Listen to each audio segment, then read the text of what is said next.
Demolice stavební trosky, která zůstala z Městských lázní v Hálkově ulici v Teplicích, proběhla už v září 2008. Od té doby se toho příliš nového zde nestalo.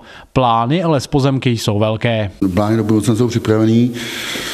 Akorát v dnešní době krize hotelnictví je na listu bank, že na hotely nepůjčují a ty provozovatelé se nerozšiřují. Scháníme nějaký lukrativní řetězec, který bych chtěl přijít do Teplic, že si myslím, že Teplice mimo hotelu The Prince, a který už je starší, není adekvátní hotel, který by měl wellness, bazén, vnitřní parkoviště, hotel 21. století, nechci 5hvězdičkový, ale byl 4hvězdičkový, aby se tady udělal i kongresový sál vevnitř a dotáhli aby sem přijeli další turisti. Trosky, nepořádek a prázdné plochy. To je to jediné, co zbylo po bývalém objektu Městských lázních zde v Teplicích. No a co vy, Tepličané? Co si právě o tomto objektu myslíte? Když tady kolem toho procházíte, vzpomenete si na tu původní budovu? To víte, že jo, když jsme tam chodili se koupat před x lety.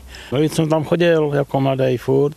Tepličané tak nostalgicky na lázně vzpomínají a nyní mohou alespoň doufat, že změna k lepšímu se blíží. Byl to spíš takový apart hotel, že by tam byly normální pokoje a pak by tam byly apartma 2 KK s kuchyní, by tam byly 2 ložnice, 2 koupelny a že když lidi přijedou do lázně, by tam mohli být dlouhodobě.